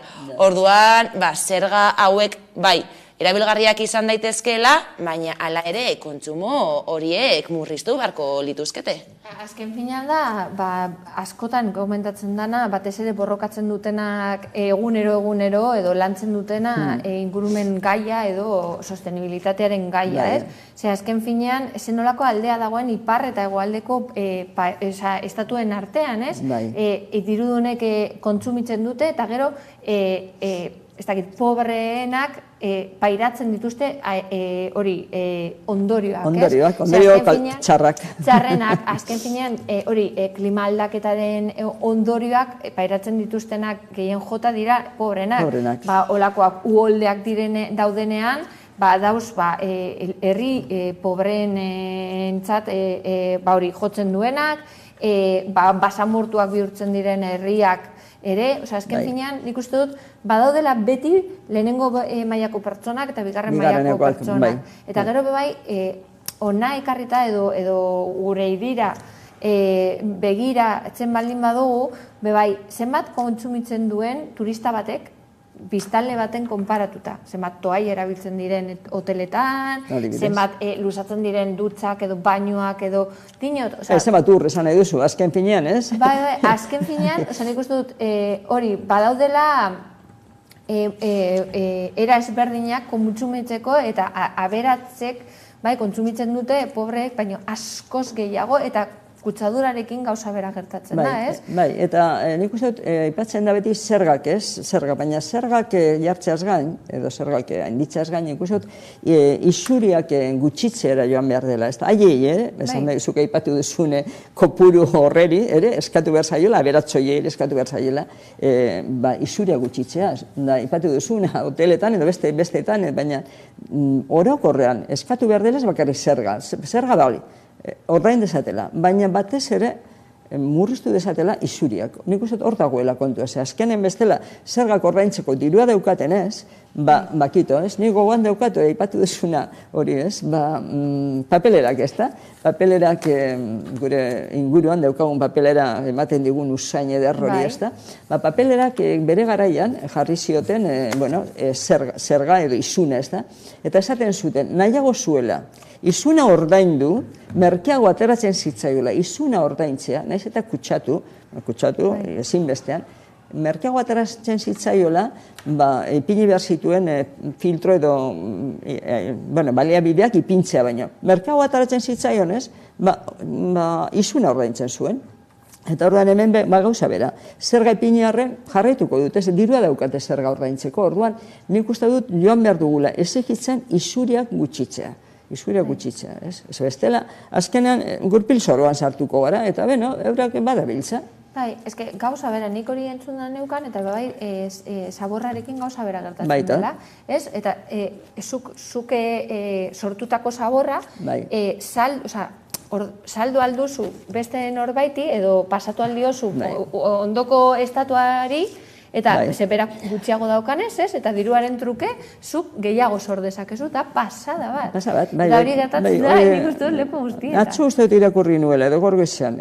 Adibidez, Zaldibarko zer hori ez, zabortegi horretan, horri kortatu zena gertatuta, orain zer egin da horko zaramarekin? Nora joan da. Nora joan da, beste herrietara. Orduan banatu da, eta denok, beto, ez? Orduan, hor, gauza bera, isuriak eta zerga ez dakit ordainduko zuten. Seguro asko libratuko ziren zergatik ere, hori da beste bat. Hori da beste trejemaneje bat, ez? Baina, ordaindu balute ere zerga edo isuna edo dena delakoa, nora joan da zikinkeria guzti hori, albako horretara. Ez da desagertzen. Ez da desagertzen. Hori dagakoan, ez da desagertzen. Alde batetik edo bestera, hori jarraitzen du. Isuria gutxitzea dela horra joan behar dugula, eta hori ezigitzera nik uste joan behar dugula, ez da? Isuriak murriztu, kontsumo ereduak aldatu baita ere, ez da?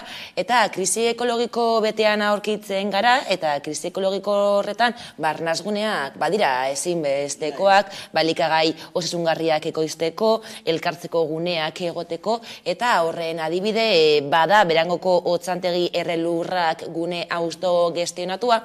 Eta gaiari heltzeko Mirian López Otsantegiko kidea dugu. Kaixo Mirian, gaurkoan gozaria egin duzue, izan ere, epaitegiak Otzantegi Errelurraren desalojoa agindu du. Zein da egoera? Orain egoera da, lotu dugula ez ustea bintzat gaurkoa. Jarraituko dugu bizia emoten Otzantegi, barazkiak ekoizten, tailerrak egiten eta egunerokotasunen egiten ditugunak, eta izaron beharko dugu urrengo ustutze datara arte. Desalojoa geldiarazi duzu, ez da? Asmoa bazeukaten gaur desalojoa egiteko edo agindua bazegoen gaur indarrean eta egindako antautako gozariarekin, ekimenarekin geldiaraztea lortu duzue? Bai, hori da, bai. Jende asko etorri da eta, oso eskertuta gauz, esan darako kideok, eta hori, baliabide gutxirekin zerbait oso potentea lortu dugu eta gaurkoz behintzat gustutzea gelditu. Otzandegiko lurren jabeak baditu beste hainbat lurre Berangon eta urbanismo basati horren kontra egiteko bada egunea ere Otzandegikoa, ez da?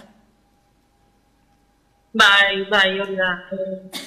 Otzandegiko lurra Osantegiko lurran zehaztik.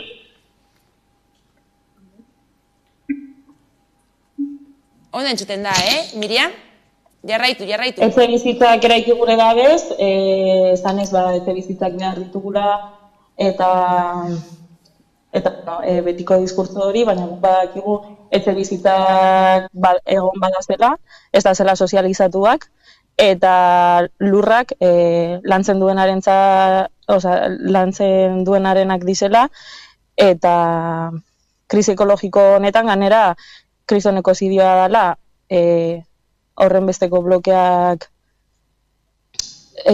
eraikitzea gutxi batzuen mesedetara. Azkenean hori dira diru interesak, lurjabeak aberazteko eta betiko enpresa eraikitzaileak aberazteko, udala ganera atzean egonda, noski. Gaurkoan eman dute agindua desalojoa egiteko, baina urteak daramatzazue bertan, Otsandegiko lurrak zaintzen, elikagai osasungarriak landatzen, autogestioan sinisten, prozesu baten emaitza izan da gaurko agindua. Daroaguz 2 urte terdi, guti gora bera, lurra lantzen, Otsandegin bertan, eta jende asko izen da 2 urte hauetan gerturatu dizenak, eta egindako lan guzti hori, zaretze guzti hori, eta emandako bizi guztiak bere pointu bat eman ditu. Eta bukatzeko, Miriam, zein da Berangoko udalak hartutako papera kontu honetan?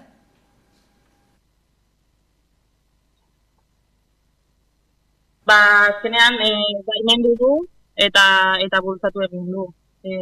Betiko diskurtso horrekin, etxe bizitzak behar direla, Berangon, eta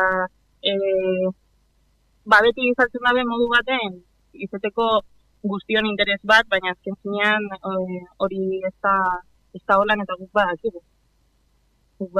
Ganera eraikitzen dituzten etxe bizitza gehienak ez direla eskuragarriak, etxe bizitza pilo da zela, eta ez hau zela sozializatuak. Beraz, arazoa ez da eraikitzea, eta are guzti hau eraikitzea lurjabe batzuen mesedetara.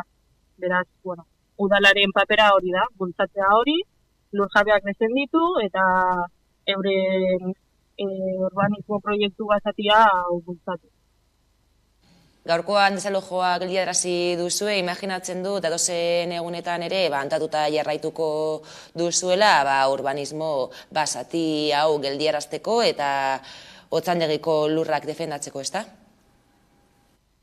Guk badakigu borrokan jarraituko dugula, eta ez hori bakarrik, baizik eta espazioarekin aurrera egingo dugu, jarraituko dugu elikadura burujabetza bermatzen, eta tailerrak eta lan politikoa egiten jarraituko dugu. Pentsat, beraz, luzatzen dut deialdi bat, edo gure badauen Otsandegi ezagutu, etor da deia. Eskerrik asko, Miriam López, Otsandegi herri lurrakeko kidea, gaur gurekin izateagatik. Zuei. Entzun dugu urbanismo basatiaren kontra, badaudela bestelako proiektu batzuk, proiektu autogestionatuak, eta beste behin ere, argi gelditzen da zein den erakunde kartzen duten papera. Hori da, batez ere, kezkagarriena, nola instituzioek askotan jartzen dutela gometza berdea, lehen komentatu dugu posturioarena, eta zen nolako kontrasanak dituzten. Azken finean, haien proiektuak aurrera eramaterakoan, ez daukate kontuetan hartzen berdea hor egon barko dala, berdea, zuaitzak, herritarrentzat, eta baina ikusten zen pandemia garaian zen garrantzitsua zen, basunalde berdeak egotea, gero kontrasanetan ibiltzen dira, suposatzen da egin nahi dutela proiektu sostenibleak ez dakizer, baina hor dauz abiadura handiko trenaren alde, dauz Urdabaian Guggenheim berri bat sortuaren alde, eta gero ona ekarrita azken jai egunea izan zara gau beltzaren osteko eguna, eta egun horretan hainbat hausetatik zezulen aipatu duzu eta astu zait komentatzea, zenolako usaina zegoen, ez? Bai Zabalgarbiretik etorritakoa, baita ere Sader eta Profexa enpresatik ateratakoa, eta gero askotan auzo elkarte moduan eskatzen ditugu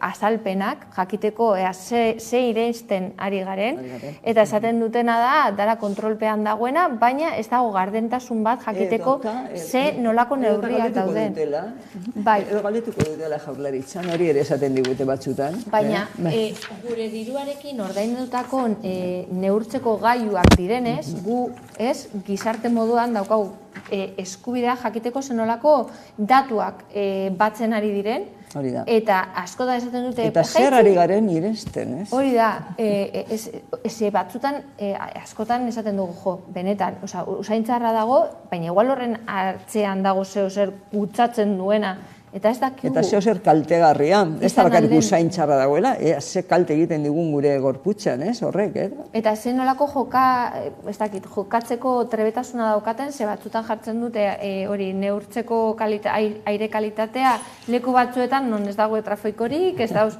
ordan, klaro, oso askarrak dira jartzerakoan, ez kokatzerakoan olako neurtzeko gailuak, ez? Nik uste dut hor dago asko jakiteko eta nik eskatuko nuke gardentasuna, ze batzutan ez den dute, gura dugu geistea kutsadura.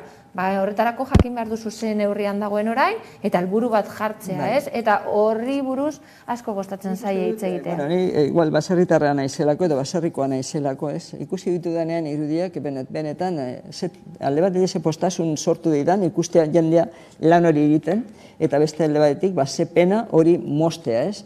Olako ekimen bat, ez? Olako ekimen bat, ikusten duzunean zuk landatu duzuna, azten, hori da oso, ez da bakarrik hurbilekoa dela, ez? Norberak landatu duena, edo norberak erain duena, hori ernetzen ikustea, edo azten ikustea, eta gero hori janan izatea, ez? Horrek zer esan nahi duen, eta hori etetea, izugarria da, ez? Nik uste dut hor, hor beti daude, ez?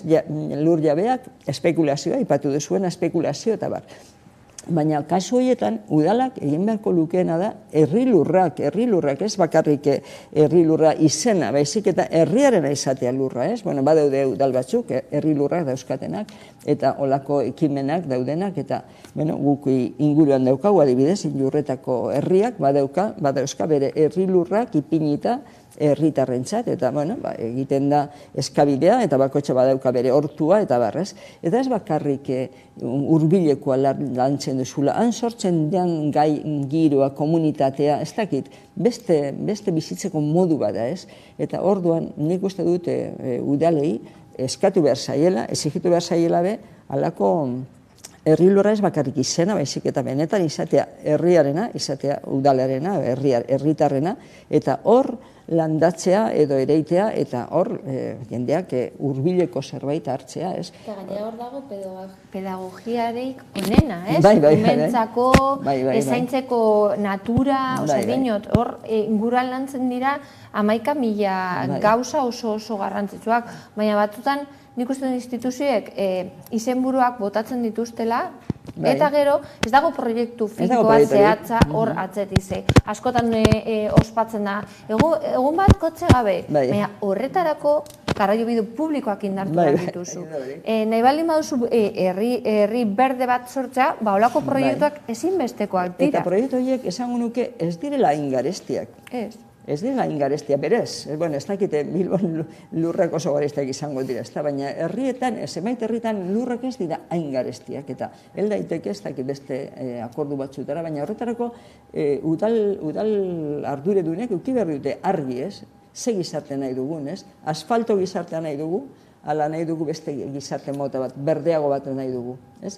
Orduan, argi badaukagu edo badaukate hori, behar bada, beste modu baten jokatuko lukete, ez da. Baina esaten dute gauza bat, baina gero egiten dute bestea.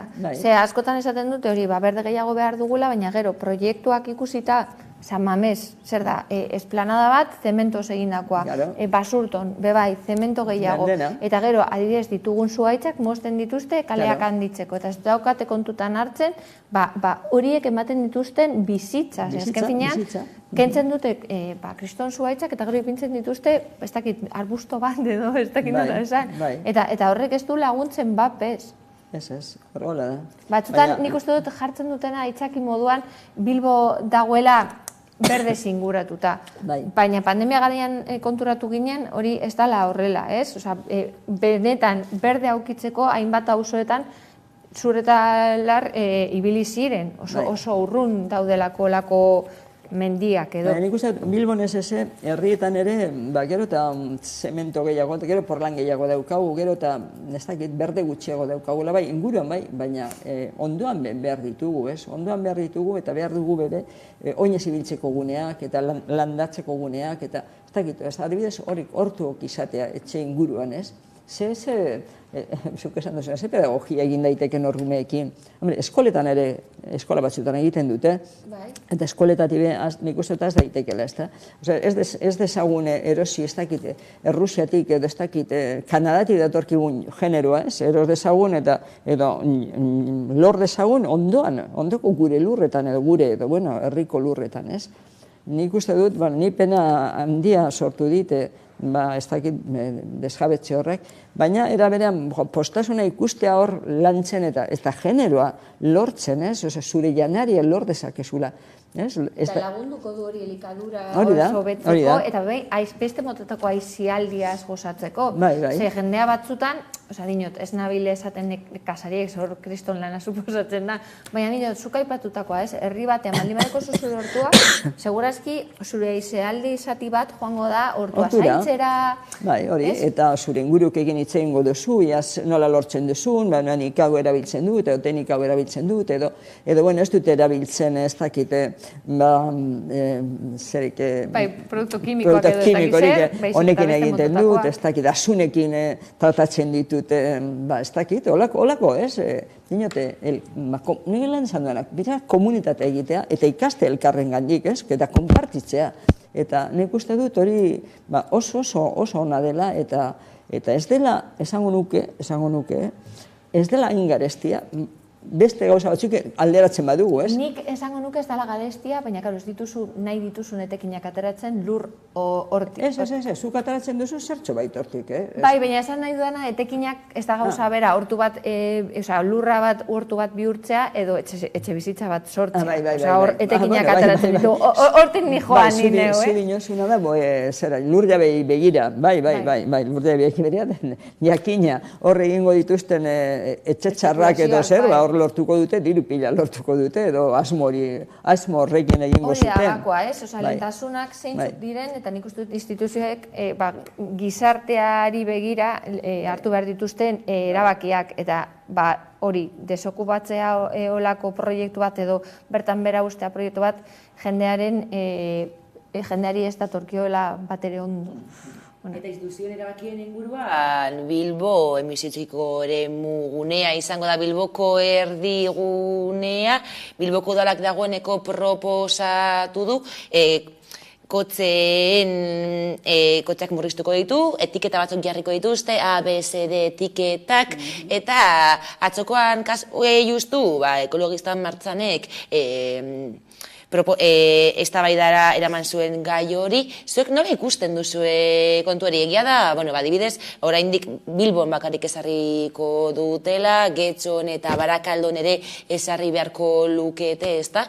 Biztanlerien araberako kontua delako legez ezarria, baina Bilbo erdiguneari soilik eragingo dio, Bilbo erdigunea gainera bada errentarik handiena duten pertsonen gunea, nola eraparatzen diozu horri? Arriskua badauka, ezta? Bilbo erdigunea zaintzea, Bilbo erdigunea gero eta hobeto, gero eta garbiago, eta orduan beste ausunetara edo inguruetara desbideratzea, ezta? Gainera, horrez aipatu dituzunak, sartuko direnak, nortzuk dira sartuko direnak, ez?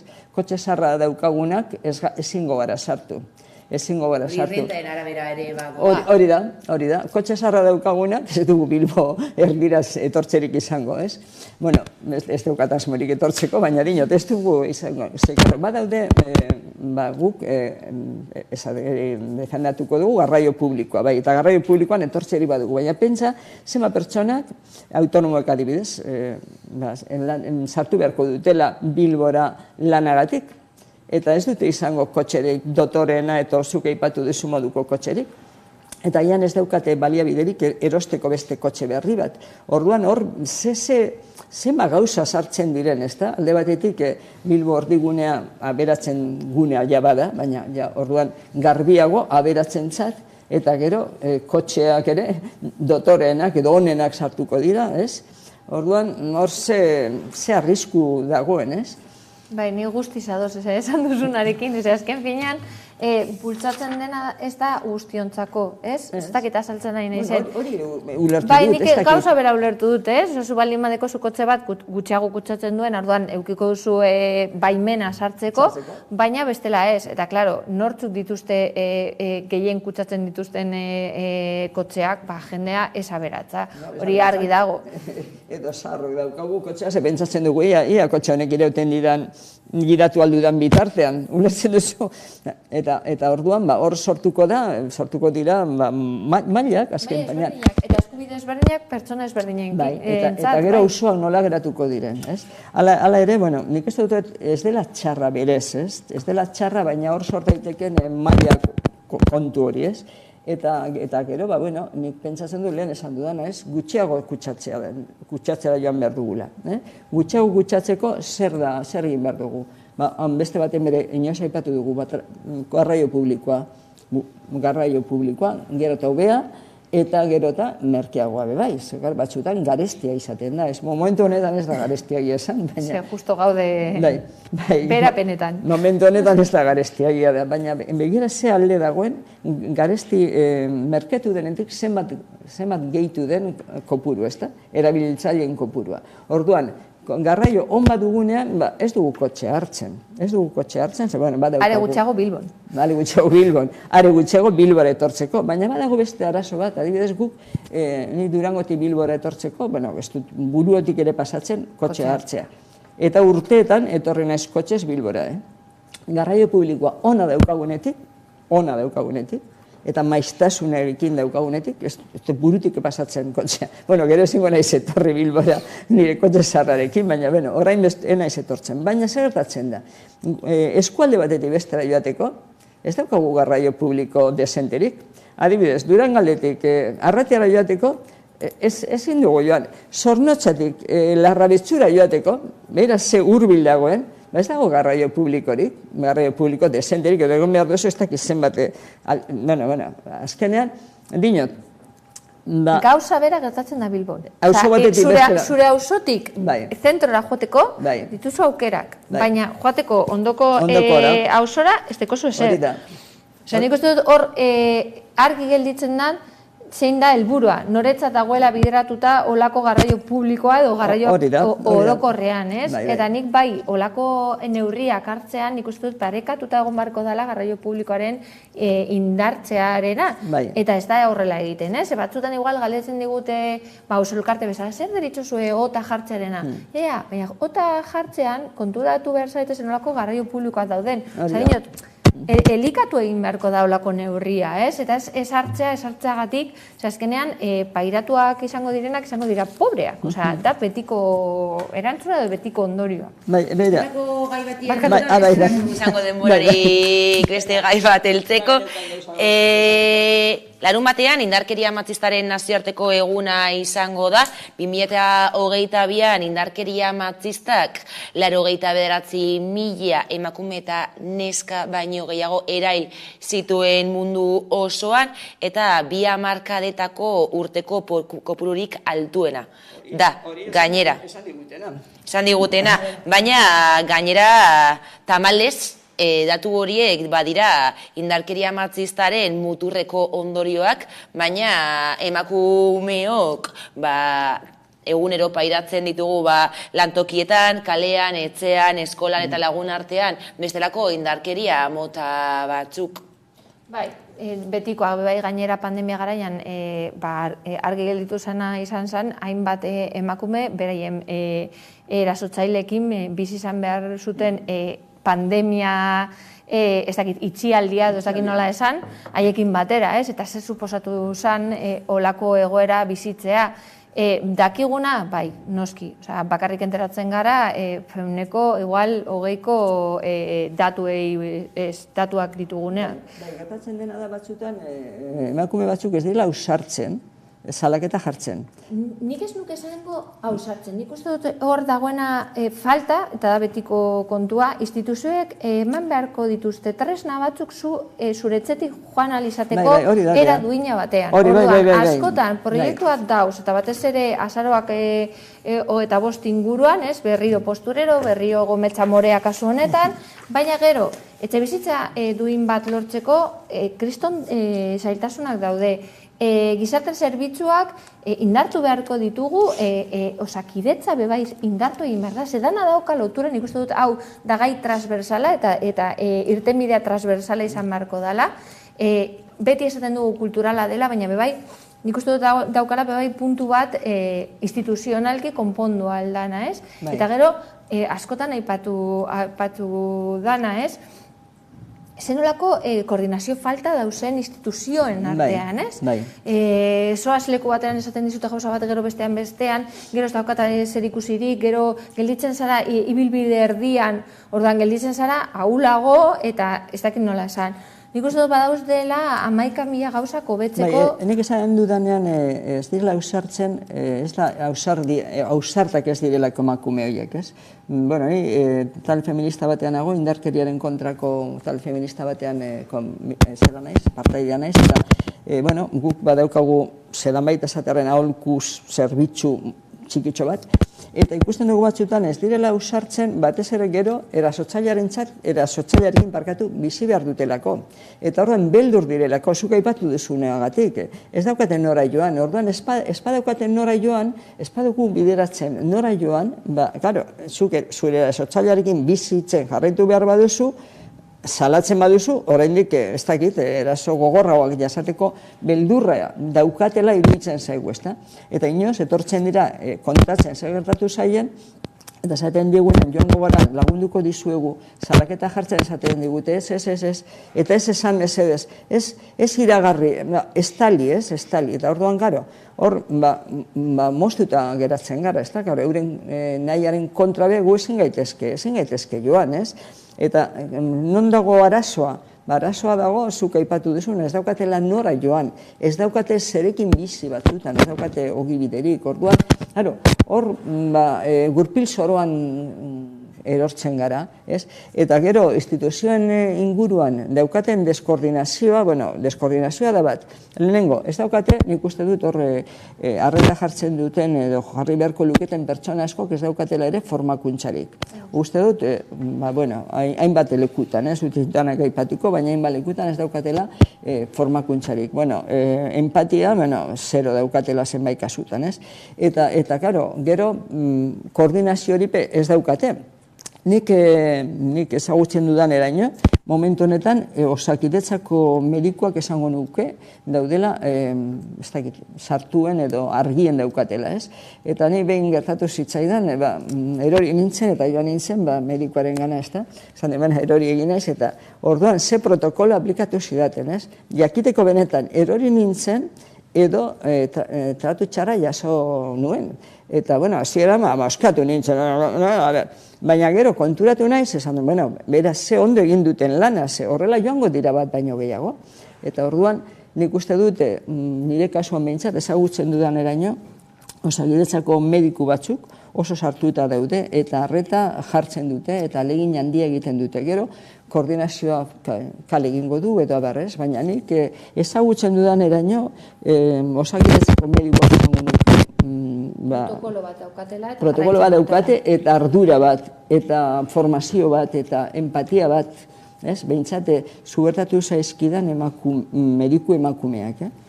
baina protokolo bazarago ere, deigarria da, ez da? Erasotuak eta erasotzaileen artean, egun erasotuak daudela begiradapean, ez da? Eta erasotzaileak egon beharrean. Azken finean neurriak aplikatzen dira, erasotua izan den pertsonen gainean, eta pisu guztia eta ardura guztia bere gainean jartzen dute, ez?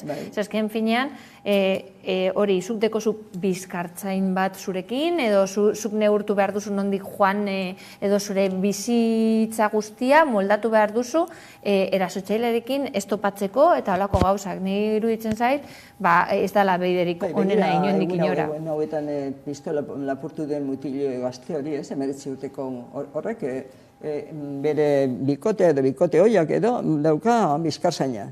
Eta bera libre utzi dute.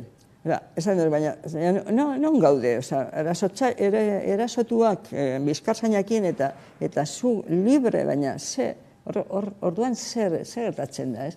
Zuk epatu duzunan ikuste dute, erasotzaileak eki beharko luketela zaintza edo kontrola edo ez dakit, ez? Eta bizkartzain batekin joate izan behar duen gogorrarekin gainera, ez dakit, ez? Zure bizitza pribatu ere kontrolatzen duen tipo batekin edo joan behar duzu eta erasotzailea nahi duen lekutik, ez dakit. Hori askotan esan dugu, ez da? Erasotua baino erasotzailea beharko lukela zaintza hori edo kontrol hori, baina, Eta pedagogia eta terapia Bai. eta behar duena, ez? Bai. Eta gero beste aldetik batzutan askotan, eta ni zeniz lehenengo, komentatzen ditugu diru falta edo gabeziak, baina bebai askotan umeak galdu aldituzu olako sakelaketa bat jartzean. Orduan, edo zuk ikusten duzu zure umeak arriskoan gera daitezke zu joaten baldin bazara, eta askotan gertatu da, erasotzaileak erabiltzea umeak min gehiago egiteko, baita batzuk hil dituzte beraien seme-alabak, bere bikotea mintzeko. Nik uste dute daudela gabezi pilo bat, eta nik uste dute instituzioek gometza jarri beharrean edo balkoietan bandera morea jarri beharrean olako pausak eman beharko lituzkela. Bai, ados. Baina, 25ean, ipiniko dituzte... Noski, hori da gogorrena. Pegatina, bestea, eta azkenean horrekin eskua garbitzen dituzte, eta hurrengo egunean, egun berean ere, erasotuak egongo dira. Neurri politiko feministak behar ditugu eta espin moreak eta urteko egun guztietan erakundeak feministak izatea ezinbestekoa bada eta ez horiek egun batean eskerrik asko Alaitz Argandoña eta Marisa Barrena gaur gurekin izagatik eta hurrengora arte. Esker zuei. Eta orain tarte bat eta jarraian itzuliko gara eguneko albiste nagusiekin. Orain arte. Kaixo, egunon ikusentzulego maitea, eskerrik asko etortzeagatik berriz ere ez ozoak beleari 5. kapitulora, hau da nire imitazioa de lokutora, zen modu zaiten dut. Kaixo, nik ezakat imitaziorik, Niko Laitz egiten dut altuan eta